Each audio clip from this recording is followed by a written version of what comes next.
Hello दोस्तों, this is Vishakha Daga coming up with next round of News Simplified. The privacy is your fundamental right ये पुट्टू स्वामी judgment में ही clear हो गया था, पर साथ में प्राइवेसी को मेंटेन करने के लिए ये भी जरूरी है कि आपके डेटा पे आपका हक तो हो ना, आपका प्राइवेट डेटा पब्लिक डोमेन में आपसे पूछे ना चला जाए। इंडिया में इसके लिए लॉ बनने की बात भी हो रही है, बट यूरोप इसके लिए पहले से ही लॉ बना चुका है, that is general data protection regulation. पर सवाल बन रहे थे कि इंप्लीमेंट होता भी या नहीं। Now this law is an implementation because recently in news European union ने इस लॉ के अंदर कम से कम व्हाट्सएप के ऊपर 225 मिलियन यूरो का फाइन लगाया है। तो अब समझना बनता है कि पहली बात ये लॉ है क्या, डेटा की इंपॉर्टेंस क्या है, हम देखेंगे जनरल डेटा प्रोटेक्शन रेगुलेशन क्या है, फिर हम उसी के प्रिटेक्स्ट में इस न्यूज़ को समझेंगे, इसकी सिग्निफिकेंस क्या है ये जानेंगे, and overall somewhere some other day हम इंडिया का डेटा प्रोटेक्शन बिल भी डिस्कस करेंगे, इस वीडियो में नहीं। चलिए आप देखते हैं, सबसे पहले मुझे बताइए कि under which article of the constitution हमारे ऊपर राइट टू प्राइवेसी आप फंडामेंटल राइट डिक्लेयर कर सकते हैं। आर्टिकल 19 है, 20 है, 21 है या 22 है, एक बार सोचिए और मुझे जरा जवाब देने की कोशिश कीजिए। चलिए सबसे पहले पर ये जानते हैं कि जनरल डेटा प्रोटेक्शन रेगुलेशन क्या है, पर उससे पहले ये जानेंगे कि डेटा की इंपॉर्टेंस क्या है। कहते हैं data is the new oil, data is actually the new oil because economies अब डेटा पे रन करती हैं। आप देखिए ऊबर में आप ट्रैवल करते हो, ऊबर को लेकिन पता होता है कि कौन सा आपको रूट यूज करना है जिसमें ट्रैफिक सबसे कम होगा और आपका फ्यूल बचेगा और आपका टाइम बचेगा। दैट इज बिकॉज ऊबर के पास डेटा है, बहुत सारा डेटा, जिसकी वजह से उसको बहुत अर्निंग होती है। रिसेंटली लॉकडाउन में सबकी बहुत ज़्यादा हालत खराब हो गई थी, बट देखिए आप अमेजोन वगैरह इन सब की नहीं हुई थी बिकॉज डेटा में ज़्यादा इम्पैक्ट नहीं पड़ा था, and that's why economic benefit बहुत होते हैं। पर फिर भी ये कंपनी डेटा से इतना कमा के भी उसका पैसा आपको नहीं देती, ना ये टैक्स पे करती है और ना जिसका डेटा ये यूज़ करती है उसको किसी तरीके की इनकम देती है। आपका डेटा यूज़ हो रहा है लेकिन आपको कोई सोर्स ऑफ इनकम नहीं है इसमें। साथ में जो आपका fundamental right under right to privacy है, इट इज वेरी इंपॉर्टेंट कि डेटा आपका कहाँ यूज हो रहा है आपको पता हो। आपका पर्सनल डेटा कोई भी यूज कर रहा है, आपको कॉल आ रहे हैं कि आप लोन लेना चाहेंगे, ना you may not want to, आपकी प्राइवेसी इन्वेड होती है। साथ में सेफ्टी एंड सिक्योरिटी के लिए बिकॉज काफ़ी सारे बच्चों की सेंसिटिव वीडियोस होती है, वो ऑनलाइन चली जाती है और उन सबको रोकने के लिए इट इज़ वेरी इंपॉर्टेंट कि डेटा को रोका जाए। इसी में जनरल डेटा प्रोटेक्शन रेगुलेशन आपका पिक्चर में आता है। ये सबसे पहले डेटा को डिफाइन करता है, ये उस डेटा के बारे में बात करता है जिस डेटा से पर्सनल आइडेंटिटी रिवील हो सके, जैसे नेम है, आइडेंटिफिकेशन है, आधार नंबर है, ये आपका पर्सनल डेटा है। इसमें ऐसा नहीं कि कौन से रंग के आपने कपड़े पहने थे या फिर क्या खाया था, इस तरीके से नहीं, राइट। इसमें सेंसिटिव डेटा भी आता है, जैसे आपके रिलीजियस ओरिएंटेशन या सेक्सुअल ओरिएंटेशन को इसमें इसको सेंसिटिव डेटा कैटेगराइज किया गया है। और देखा जाए तो इसके लिए इस बिल ने आपके जो इंडिविजुअल है उनको 3 कैटेगरी में कैटेगराइज कर दिया है। एक data owner, that means the one जिसका डेटा आपका यूज हो रहा है। दूसरा data controller and data processor. इसमें ज़रा डिफरेंस रखें, डेटा कंट्रोलर वो एजेंसी है जो आपका डेटा कलेक्ट कर रही है, जिसको आपने ओनरशिप दी है कि आप ये डेटा कलेक्ट कर सकते हैं, एंड डेटा प्रोसेसर वो होती है जो उस डेटा को यूज़ करती है।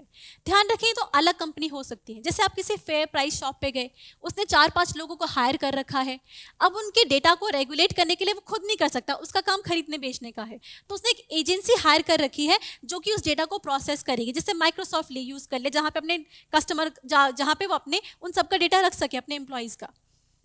This is where data controller and processor different हो जाते हैं। कंट्रोलर जिसने हायर किया था पर वो डेटा को प्रोसेस नहीं कर रहा है, प्रोसेस तो आपका उसने किसी एक्सटर्नल एजेंसी को दे रखा है। इन दोनों को ये सेपरेट कर देती है for the purpose of regulation, and data processor की एजेंसी या फिर उस पर जो आपके जो रेगुलेशंस हैं वो बढ़ जाते हैं। अब इस रेगुलेशन को समझने के लिए ये जानेंगे कि जो डेटा प्रोटेक्शन रेगुलेशन है वो इससे पहले 1998 में आ चुकी थी और ये उसी का अपडेट है 2018 में, और ये बेसिकली 8 प्रिंसिपल्स पे काम करता है। अगर आप इन 8 प्रिंसिपल्स को मेमोराइज कर लेते हैं तो आपके लिए डेटा प्रोटेक्शन रेगुलेशन एक बहुत सिंपल खीर हो जाएगी। चलिए एक एक करके शुरू करते हैं। सबसे पहले है लीगैलिटी, फेयरनेस एंड लीगैलिटी। इसके अंदर है जिस अथॉरिटी के पास लीगल अथॉरिटी है, लीगल बैकिंग है, सिर्फ वही आपका डेटा कलेक्ट कर सकता है। अगर कोई लीगल उससे बाहर है तो वो आपका डेटा नहीं कलेक्ट कर सकता। पहली चीज लीगल अथॉरिटी होनी चाहिए। दूसरा and most important principal is transparency. Customer को पता होना चाहिए आप उसका डेटा कलेक्ट कर रहे हैं। दूसरा ये पता होना चाहिए किस पर्पस के लिए यूज कर रहे हैं, एंड यूज क्लियरली स्पेसिफाइड होना चाहिए। डेटा कलेक्ट कर रहे हैं, क्या डेटा कलेक्ट कर रहे हैं और किस पर्पस के लिए आप यूज कर रहे हैं, ये क्लियरली पता होना चाहिए कस्टमर को explicitly. This is very important principle. तीसरा मिनिमाइजेशन। दिस सेज दैट कि सिर्फ उतना डेटा इकट्ठा करना है जिसकी कंसेंट आपको दी गई है, और दूसरा जितना आपको चाहिए, नहीं चाहिए इससे आ जाता है डेटा साइकिल। अगर आपका यूज खत्म हो चुका है, एंड यूज खत्म हो गया है डेटा का, तो उसको कृपया करके डिलीट मार दें। This is data cycle. साथ में जो डेटा आप इकट्ठा कर रहे हो, डेटा एक्यूरेट होना चाहिए, अपडेटेड होना चाहिए। आप ऐसा ना हो कि 5 साल पुराना डेटा इकट्ठा करके बैठे हैं, मे बी वो डेटा उसकी इमेज को हार्म कर रहा हो, इम्पैक्ट कर रहा हो, that person might have done good things as well इतने साल में। ये चीज भी आपकी अपडेटेड होनी चाहिए। साथ में this act is right based. Right based in sense, ये दो एक्ट बहुत अच्छे प्रोवाइड करती है, right to consent and right to forgotten. Right to consent के अंदर क्या है कि मतलब वही चीज आपकी, मतलब एक एक्सप्लिसिट कॉन्सेंट होनी चाहिए कि ये डेटा आप इकट्ठा कर रहे हैं और इस पर्पस के लिए कर रहे हैं। पहले क्या होता था, सारी इन्फॉर्मेशन दे दी और एक टिक बॉक्स होता था कि ये टिक कर दीजिए, हम ये आपकी ये इन्फॉर्मेशन कलेक्ट कर रहे हैं। Now this doesn't give you right. आपके पास एक ही चॉइस है कि डब्बे को क्लिक ही करना है।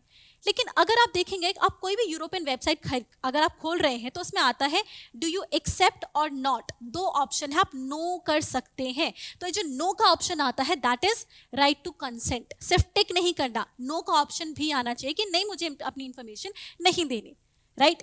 साथ में right to be forgotten. There might be a person जिसको अपना पर्सनल डेटा से वो खुश नहीं है कि ये डेटा पब्लिक डोमेन में क्यों अवेलेबल है। In that case he can file a complaint, he can ask कि मेरा ये डेटा आप हटा दीजिए, I don't want that data to be on public platform. ये आपका राइट टू बी फॉरगॉटन हो जाता है। साथ में आपका जो नेक्स्ट आपका जो प्रिंसिपल है that is data should be safe and secure. इसके अंदर डेटा प्रोसेसर के ऊपर दो जिम्मेदारी रखी जाती है।